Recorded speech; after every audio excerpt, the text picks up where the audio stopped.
वंदे मातरम। बहुत स्वागत है आप सभी का नेटवर्क 10 पर और आपके साथ मैं हूं मनीषा शर्मा। खबर उत्तराखंड बुलेटिन की बात करेंगे, जिसमें सबसे बड़ी खबर आपको देहरादून से आ रही है, वो बताएं। एक्शन में सीएम पुष्कर सिंह धामी है। आरटीओ ऑफिस में सीएम धामी ने अचानक छापा मारा है, यानी औचक निरीक्षण सीएम पुष्कर सिंह धामी की तरफ से आरटीओ ऑफिस में किया गया। शिकायतों पर सुबह 10 बजे औचक निरीक्षण किया था। छापेमारी के दौरान 14 से 15 कर्मचारी दफ्तर से नदारद नजर आए, गायब मिले। लापरवाही पर आरटीओ दिनेश पठोई पर गाज गिरी है, उन्हें सस्पेंड कर दिया गया है। आरटीओ दिनेश पठोई को सीएम पुष्कर सिंह धामी ने सस्पेंड किया है। सीएम धामी के छापे से अधिकारियों में भी हड़कंप मचा हुआ है और जो विभाग हैं और जिस इस तरह की लापरवाही वो बरत रहे हैं, इस तरह की कोताही बरत रहे हैं, उनमें भी हड़कंप मचा हुआ है। तो 10 बजे अचानक निरीक्षण करने के लिए पहुंचे, जहां पर ज्यादातर जो अधिकारी थे वो अनुपस्थित नजर आए। बाकायदा अटेंडेंस रजिस्टर वो देखते नजर आए। देखिए, सुबह 10 बजे की तस्वीरें हैं, जब अचानक वो आरटीओ दफ्तर पहुंच गए। यहाँ पर औचक निरीक्षण करने के लिए सीएम धामी पहुंचे थे और यहाँ पर उन्होंने पाया कि आधे से ज्यादा जो कर्मचारी हैं, जो अफसर हैं, वो अपनी ड्यूटी पर नहीं हैं, नदारत है, अनुपस्थित हैं और उसको लेकर कहीं ना कहीं सख्ती भी सीएम पुष्कर सिंह धामी की देखी गई। 14 से 15 कर्मचारी यहाँ पर नदारद नजर आए, गायब नजर आए। चूंकि हमने सभी दफ्तरों के लिए कहा है कि प्रदेश के अंदर जितने भी हमारे सरकारी दफ्तर हैं, उनका किसी का 9:30 बजे, किसी का 10 बजे का टाइम है। जो भी उस टाइम पर नहीं आ रहे तो हमने कहा उनके खिलाफ कार्रवाई करिए। आज मैं आरटीओ में आया हूँ, क्योंकि यहाँ से कुछ शिकायतें हमको मिल रही थी कि समय इस पर लोग नहीं पहुँच रहे हैं। तो मैंने परिवहन सचिव और चीफ सेक्रेटरी दोनों को कहा है कि जो नहीं है उनके खिलाफ कार्रवाई। तो टाइमिंग रही, सब ठीक था, आगे तक हम अब जो लोग नहीं आए, दफ्तर उनका रजिस्टर ले लिया है, उसकी जाँच करके उनके खिलाफ कार्रवाई करेंगे। जनता को ठीक प्रकार से सुविधाएं मिलें और जो हम लोगों ने, हमारी सरकार ने जो तय किया है कि 10 बजे का टाइम है, 9:30 बजे का टाइम है, उस टाइम पर सभी कर्मी अपने अपने दफ्तरों में पहुँचें। पिछले कुछ दिनों से यहाँ की शिकायत मिल रही थी कि इन दफ्तरों में लोग ठीक टाइम से नहीं आते हैं, जबकि हमारे यहाँ पहले ही सबके लिए सर्कुलर जारी हो रखा है, ठीक टाइम पर पहुँचें और सभी जगह अनिवार्य रूप से बायोमेट्रिक कर दिया गया है। इसलिए आज मैं ठीक 10 बजे वहाँ पहुँचा हूँ। जो भी कार्मिक वहाँ पर नदारत पाए गए, उनके खिलाफ कार्रवाई करने के लिए। और चलिए, एक और बड़ी जानकारी देहरादून से मिल रही है, वो आपको बताएं। आंचल आइसक्रीम का शुभारंभ आज हुआ है। दुग्ध विकास मंत्री सौरभ बहुगुणा ने इस आइसक्रीम का शुभारंभ किया है। उत्तराखंड सहकारी डेयरी फेडरेशन लिमिटेड की बड़ी पहल देखी गई है, जहाँ पर आंचल प्रोडक्ट के तहत अब ये जो आंचल आइसक्रीम है वो बेची जाएगी और उसका शुभारंभ भी किया गया है। तो आंचल प्रोडक्ट के तहत अब आंचल आइसक्रीम बेची जाएगी। आंचल आइसक्रीम का शुभारंभ भी किया गया है। बड़ी जानकारी देहरादून से दुग्ध विकास मंत्री सौरभ बहुगुणा ने शुभारंभ किया है। उत्तराखंड सहकारी डेयरी फेडरेशन लिमिटेड की पहल से अब जो आइसक्रीम है वो आंचल प्रोडक्ट के तहत अब जो आंचल आइसक्रीम है अब वो बेची जाएगी। तो आंचल आइसक्रीम का शुभारंभ किया है दुग्ध विकास मंत्री सौरभ बहुगुणा की तरफ से। आंचल आइसक्रीम का शुभारंभ किया गया है। उत्तराखंड सहकारी डेयरी फेडरेशन लिमिटेड की पहल के बाद अब इस आइसक्रीम का शुभारंभ किया गया है। आंचल आइसक्रीम का शुभारंभ हुआ है। आपको बताएं कि दुग्ध विकास मंत्री सौरभ बहुगुणा ने मौजूद रहकर शुभारंभ किया है। तो उत्तराखंड सहकारी डेयरी फेडरेशन लिमिटेड की बड़ी पहल देखी गई है, जहां पर आंचल प्रोडक्ट के तहत अब जो आंचल आइसक्रीम है वो भी बेची जाएगी।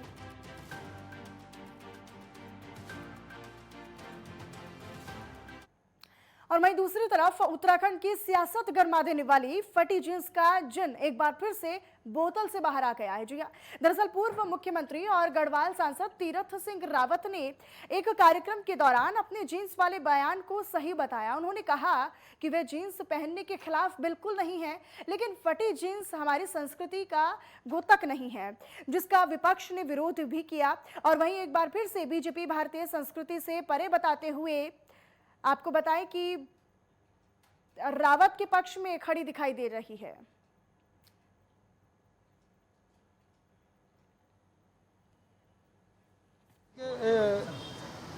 वैक्सीन पीबीसी और बच्चों में निमोनिया के कारण यह टीकाकरण हो रहा है। भारत सरकार के द्वारा ये अभियान चलाया गया, आज जिसका शुभारंभ है और ये पूरे देश के अंदर, हमारे प्रदेश के अंदर भी आज से शुरू। और इस ईबीसी वैक्सीन लगने के कारण बच्चों में जो निमोनिया का एक डर, एक भय था और जो बीमारी थी तो शायद उसका समाप्त हो, और उसके लिए भारत सरकार ने पूरी तरह ये बिना शुल्क के और प्राइवेट में भी निश्चित एक सीमा तय की है। उत्तराखंड में एक बार फिर से मौसम का मिजाज बिगड़ चुका है। दरअसल हरिद्वार में तेज आंधी और तूफान के साथ बूंदाबांदी भी हुई है। 30 से 40 किलोमीटर प्रति घंटे की रफ्तार से हवाएं चल रही हैं और दिन में काले बादलों से घना अंधेरा भी छाया है। और ये तस्वीरें उत्तराखंड की आपको दिखा रहे हैं, जहां पर भारी बारिश से जो जनजीवन है वो भी अस्त व्यस्त है। मौसम का जो मिजाज है वो पूरी तरीके से बदल गया है। काले बादलों से जो घना अंधेरा है वो भी छाया है। तस्वीरें लगातार आपको दिखा रहे हैं। सड़कों पर लाइट जलाकर जो वाहन है वो चल रहे हैं और चलने पर मजबूर हैं। तो राजधानी देहरादून में भी हो रही बारिश, नरेंद्रनगर और डोईवाला में भी बारिश का दौर लगातार जारी है।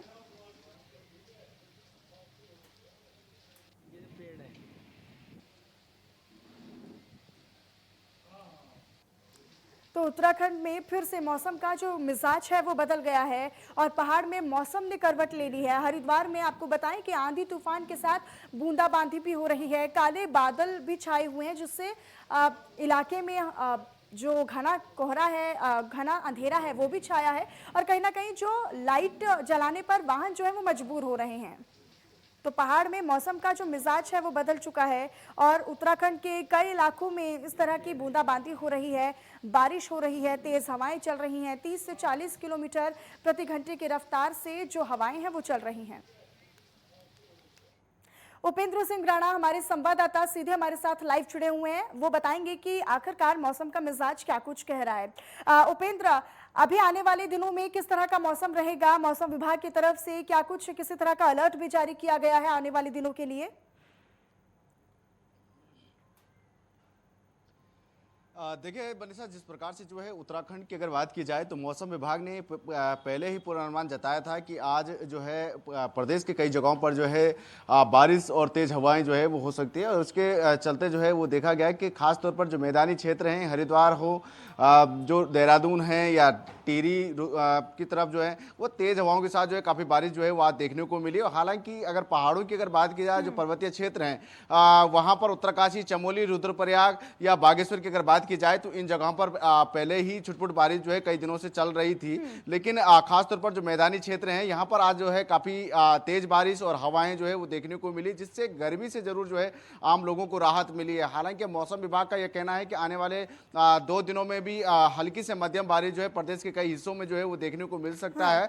और यह भी माना जा रहा है कि इस बार जो है वो मानसून काफ़ी जल्दी जो है वो आ सकता है। इसकी भी जानकारी जो है जिस प्रकार से मौसम विभाग की ओर से दी जा रही है कि जून के फर्स्ट हफ्ते तक जो है मानसून जो है वो दस्तक दे सकता है, यानी कि प्री मानसून आना जो है वो शुरू हो चुका है। तो उसी की दस्तक जो है वो आज देहरादून, हरिद्वार जो मैदानी क्षेत्र है वहाँ पर देखने को मिला, क्योंकि देखा गया कि आज काफ़ी तेज हवाओं के साथ जो है काफ़ी तेज बारिश जो है वो देखने को मिला। यानी कि फिलहाल 2 दिनों में हल्की मध्यम बारिश देखने को जो है वो अभी फिलहाल प्रदेश में मिलेगी, लेकिन उसके बाद जो है फिर से जो है मौसम जो है वो साफ बना रहेगा। लेकिन इस बीच कि आने वाले दिनों में कहीं तेज वो चीजें ना हो, जिस तरह की आंधी की बात आप कर रहे हैं, जिक्र आप कर रहे हैं, भारी बारिश ना हो, इस तरह का कोई अलर्ट मौसम विभाग की तरफ से किसी जिले के लिए जारी किया गया है उपेंद्र?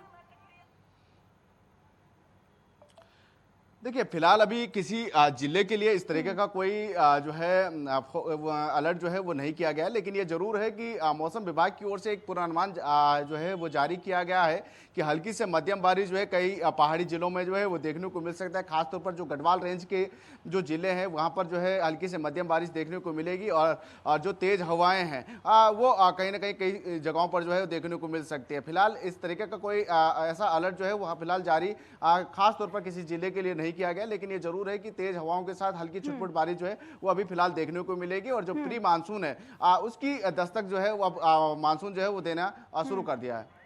ठीक ठीक उपेंद्र, अपनी नजर लगातार बनाकर रखिएगा। बहरहाल बहुत शुक्रिया आपका इस तमाम जानकारी और अपडेट के लिए।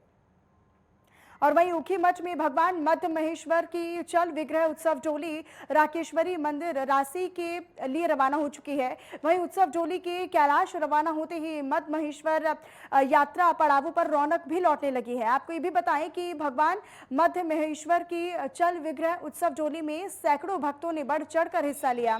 बताया ये भी गया कि कल भगवान मध्य महेश्वर की चल विग्रह उत्सव डोली ब्रह्मा बेला पर गोंडार गांव से रवाना होगी और कई यात्रा पड़ावों पर भक्तों को आशीर्वाद देते हुए मध्य महेश्वर धाम पहुंचेगी। फिर भगवान मध्य महेश्वर के कपाट लगभग 11 बजे कर्क लग्न में वेद रचनाओं के साथ गर्मी के मौसम के लिए खोल दिए जाएंगे। तो मध्य महेश्वर से अब ये जो चल उत्सव विग्रह डोली है वो रवाना होगी। सैकड़ों भक्तों ने बढ़ चढ़कर भी हिस्सा लिया।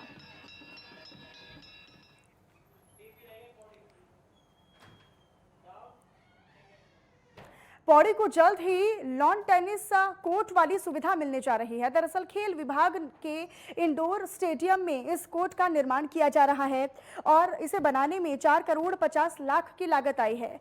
कार्यदायी संस्था ने इस कोर्ट का निर्माण पूरा कर लिया है, जिसका लाभ लॉन टेनिस खेलने का जो शौक रखते हैं उन खिलाड़ियों को मिल सकेगा। और इसी के साथ जिला प्रशासन ने इसका लोकार्पण करने की तैयारियां शुरू कर दी हैं। 15 दिन के अंदर इस कोर्ट का लोकार्पण भी किया जाएगा और इस कोर्ट का निरीक्षण करने के बाद जिलाधिकारी ने ये जानकारी देते हुए बताया कि प्रशिक्षक युवाओं को लॉन टेनिस का प्रशिक्षण दिया जाएगा, जिससे युवाओं की खेल प्रतिभा को और निखारा जा सके और उन्हें बेहतर मुकाम लॉन टेनिस खेल के क्षेत्र में मिल पाए। हाँ, पिछले 1 साल से लॉन टेनिस का निर्माण कार्य गतिमान था। लगभग 4 करोड़ 50 लाख की लागत से ये निर्माण कार्य हुआ है और मतलब कवर्ड स्टेडियम के रूप में इसको बनाया गया है और अभी कार्य पूर्ण हो गया। आगामी 10-15 दिनों के भीतर इसका लोकार्पण किया जाएगा और यहाँ पर प्रतियोगिता और कोचिंग प्रारंभ की जाएगी। मैं उम्मीद करता हूँ कि बैडमिंटन और फुटबॉल के बाद ही टेनिस में भी पौड़ी का नाम बहुत अच्छा भविष्य में उभर के आएगा। और फिलहाल यहाँ पर रुक रहे एक छोटे से ब्रेक के लिए। आप बने रहिएगा नेटवर्क 10 के साथ।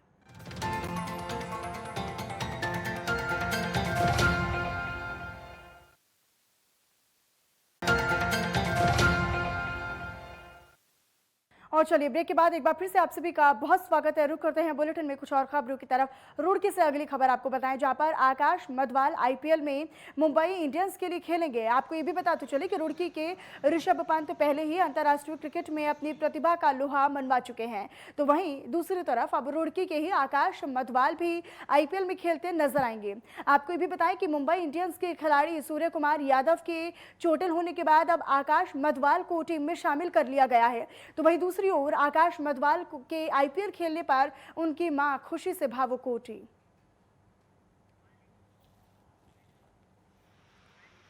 मेरा आकाश पहले से ही अच्छा लड़का है और हर चीज़ में मतलब अच्छा बेटा है मेरा।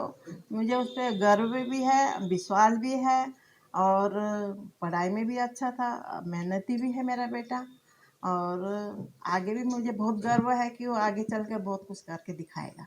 2 भाई हैं, ये दोनों भाई अपने आपस में अंदर ही अंदर खेलते रहते थे बैट बॉल से। अच्छा। हाँ, पापा जब आते थे तो पापा से यही कहते थे, पापा हमें बैट बॉल चाहिए। तो पापा प्लास्टिक के बैट बॉल होते थे तो वही लेके आते थे, वही से दोनों भाई खेलते रहते थे घर के अंदर। ये काफ़ी एक्साइटमेंट है हर जगह, पूरे इलाके में, हमारे रुड़की में है और हमें भी काफ़ी अच्छा लग रहा है ये सब कुछ देख के। कल उनका कॉल आया था 4 बजे के करीब मम्मी के पास हमारी, तो उन्होंने बताया कि उनका सिलेक्शन हो गया। कल ऑफिशियल पेज में मुंबई इंडियंस की उन्होंने भी डाल दिया है कि आकाश को जो हमारे सूर्य कुमार यादव इंजर्ड हुआ है उनकी जगह आकाश मडवाल उनको रिप्लेस कर रहे हैं। प्रैक्टिस उन्होंने वीर शौर्य एकेडमी से करी है। यहाँ पे अवतार सर हैं उनके जो कोच हैं, काफ़ी डेडिकेटेड है कोच भी जो है उनके, और खुद एज अ प्लेयर वो भी खुद डेडिकेटेड है क्रिकेट के प्रति। शुरुआत से ही काफ़ी शुरू से खेल रहा है, बट ये है कि ये लोकल में ही खेलता था, लोकल में ही टेनिस बॉल से, जो हमारे आसपास के जो गांव में छोटे मोटे यहाँ पर हम लोग जाते थे खेलते थे, तो ज़्यादातर टेनिस बॉल से ही खेला है उसने। और इस बीच गुजरात से एक बड़ी जानकारी मिल रही है, वो आपको बताएं। गुजरात के मोरबी में बड़ा हादसा हुआ है। दरअसल नमक फैक्ट्री में हादसा हुआ है। 30 मजदूरों के दबे होने की आशंका है। अब तक 7 मजदूरों के शव बरामद किए जा चुके हैं। नमक कारखाने की दीवार गिरने से ये बड़ा हादसा हुआ है। मौके पर राहत बचाव कार्य लगातार जारी है, रेस्क्यू ऑपरेशन लगातार जारी है और अब तक आपको बताएं कि हादसे के दौरान 7 मजदूरों के शवों को बाहर निकाल लिया गया है। मौके पर राहत बचाव कार्य जारी है, रेस्क्यू किया जा रहा है। तो गुजरात में बड़ा हादसा हुआ, गुजरात के मोरबी में बड़ा हादसा हुआ है। नमक फैक्ट्री में हादसा हुआ है। आपको बताएं कि 30 मजदूरों के दबे होने की आशंका जताई जा रही है, जिसमें से 7 मजदूरों के शव अब तक बरामद कर लिए गए हैं। दीवार गिरने से ये बड़ा हादसा हुआ है। हालांकि मौके पर राहत बचाव कार्य अभी किया जा रहा है। तमाम जो टीमें हैं वो वहां पर पहुंची हुई हैं। रेस्क्यू ऑपरेशन लगातार किया जा रहा है। तो गुजरात के मोरबी में ये बड़ा हादसा हुआ है। नमक फैक्ट्री में हादसा हुआ है, जिसमें आपको बताएं कि 7 मजदूरों के शवों को अभी बरामद कर लिया गया है। 30 मजदूरों के दबे होने की आशंका जताई जा रही है। और उधर उत्तराखंड के गदरपुर में पुलिस को बड़ी कामयाबी मिली है। दरअसल पिछले महीने 3 घरों में हुई चोरी का पुलिस ने खुलासा कर लिया है और पुलिस ने चोरी का खुलासा करते हुए 3 आरोपियों को धर दबोचा है। पुलिस ने आरोपियों से चोरी का सामान भी बरामद कर लिया है और फिलहाल पुलिस 2 फरार आरोपियों की तलाश में जुटी हुई है।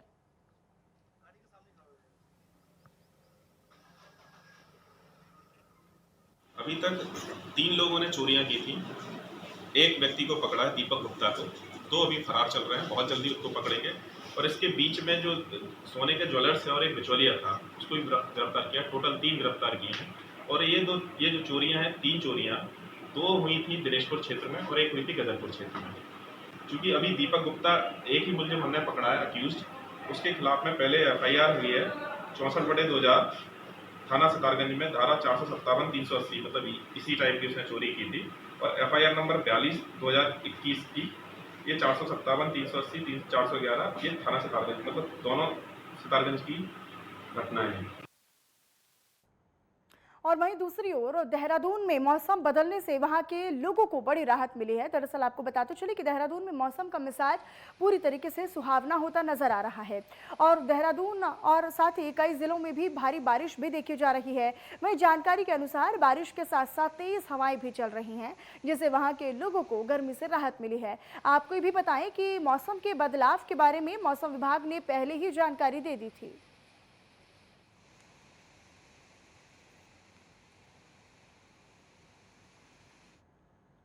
नरेंद्रनगर में दोपहर के समय 15 से 20 मिनट तक हुई जोरदार बारिश से क्षेत्र के आसपास वाले सभी इलाकों में भी मौसम खुशनुमा हो गया है। वहीं गर्मी के उमस से परेशान लोगों को इस बार बारिश से बड़ी राहत मिली है और जानकारी के मुताबिक क्षेत्र में लगातार आसमान पर बादल छाए हुए थे। हवा ना चलने से लोगों को भारी उमस महसूस हो रही थी, लेकिन दिन में थोड़ी देर के लिए हुई मूसलाधार बारिश से मौसम खुशनुमा हो गया है और ठंडी और तेज हवाओं के झोंकों से लोगों को उमस से राहत मिली है।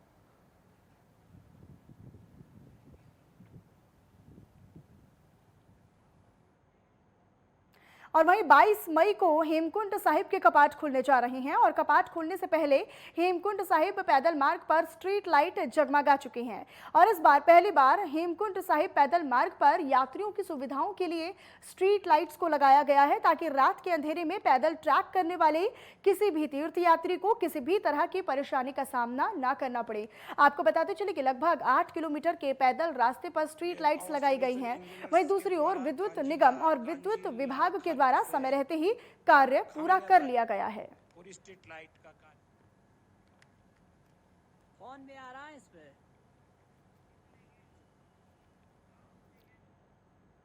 और वहीं सोनप्रयाग से 8,430 तीर्थ यात्रियों का पहला दल केदारनाथ धाम के लिए रवाना हो चुका है। मंगलवार को 10,178 पुरुषों, 6,740 महिलाओं और 225 नौनिहालों समेत 17,143 तीर्थ यात्रियों ने बाबा केदारनाथ के दर पर पहुंचकर पूजा अर्चना की। आपको ये भी बताएं कि अभी तक 2,19,881 तीर्थ यात्री बाबा केदारनाथ के धाम पहुंच चुके हैं और दर्शन कर चुके हैं। वहीं सरकारी और गैर सरकारी शैक्षणिक संस्थानों में ग्रीष्मकालीन अवकाश शुरू होने के बाद केदारनाथ धाम की यात्रा में भारी इजाफा हो सकता है। आपको ये भी बताएं कि सोनप्रयाग केदारनाथ पैदल मार्ग पर तीर्थ यात्रियों को बेहतर सुविधाएं देने के लिए प्रशासन ने पुख्ता इंतजाम कर लिए हैं।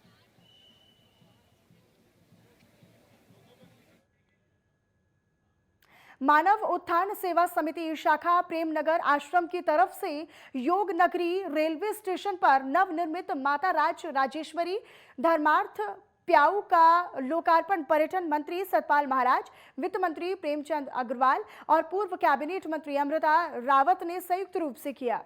बताते चले आपको कि योग नगरी रेलवे स्टेशन में आयोजित कार्यक्रम को संबोधित करते हुए प्रेमचंद अग्रवाल ने कहा कि मानव उत्थान सेवा समिति आमजन के लिए तत्परता और निष्काम भाव के साथ काम करती है और समिति विगत कई सालों से धर्मार्थ के कार्यों को उनको बढ़ावा देने की भूमिका निभा रही है और हमारे राज्य के पर्यटन मंत्री महाराज का पहाड़ पर रेल पहुंचाने का सपना अब धीरे धीरे साकार होता जा रहा है। योग नगरी स्टेशन के रूप में ऋषिकेश रेलवे स्टेशन को भी लोग विशेष रूप से देखने को आते हैं और इससे पर्यटन को भी कहीं ना कहीं बढ़ावा मिल रहा है। कहा कि पहाड़ के लोगों को रेल दिखाने का काम प्रधानमंत्री नरेंद्र मोदी ने किया और माता राजेश्वरी धर्मार्थ प्याऊ का सीधा लाभ योग नगरी स्टेशन पर आने वाले सभी यात्रियों को मिलेगा। उन्होंने तेज धूप में यात्रियों की प्यास बुझाने का काम करने पर मानव उत्थान सेवा समिति को बधाई और शुभकामनाएं भी दी। तो रेलवे स्टेशन पर प्याऊ का लोकार्पण हुआ। योग नगरी रेलवे स्टेशन पर प्याऊ लगाया गया जिसका लोकार्पण किया गया। आज राजेश्वरी धर्मार्थ प्याऊ का लोकार्पण करते हुए बड़ी प्रसन्नता हो रही है। हमारे यहाँ पर प्रेमचंद अग्रवाल जी भी पधारे और ये पानी अल्कलाइन पानी है जो कैंसर को समाप्त करता है। तो ऐसी जो औषधि युक्त पानी अगर उसका जो है वितरण हो और लोगों को उपलब्ध हो तो ये बहुत खुशी की बात है और मैं मानव उत्थान सेवा समिति को बधाई देना चाहता हूँ कि इस प्रकार की यहाँ पर ये मशीन लगा करके उन्होंने बड़ा उपकार का काम किया है और यहाँ से यात्री जो जाएंगे वो अल्कलाइन पानी का सेवन करेंगे और अपनी प्यास बुझाएंगे। देखिए, मानव उत्थान सेवा समिति के द्वारा जिस प्रकार से अनेकों समाज सेवा के लिए काम किए जाते रहे, चाहे वृक्षारोपण की बात हो, चाहे रक्तदान शिविर की बात हो, चाहे निःशुल्क दवा वितरण की बात हो, उसी श्रृंखला में आज हमारे तीर्थनगरी यानी कि ऋषिकेश के योग नगरी रेलवे स्टेशन पे पेयजल व्यवस्था यानी कि चूँकि गर्मी हो चाहे अब तो 12 महीने कहना चाहिए कि लोगों को एक पानी की आवश्यकता रहती है। एक शुद्ध पेयजल और जैसा महाराज श्री का विज़न है कि हम शुद्ध पानी और एक मिनरल वाटर टाइप हम लोग जनता को जो रोग हैं उनको दूर करने वाला पानी हम हेल्पलाइन पानी आपके द्वारा यहाँ पे इसकी एक बहुत बड़ी मशीन यहाँ पे लगाई है।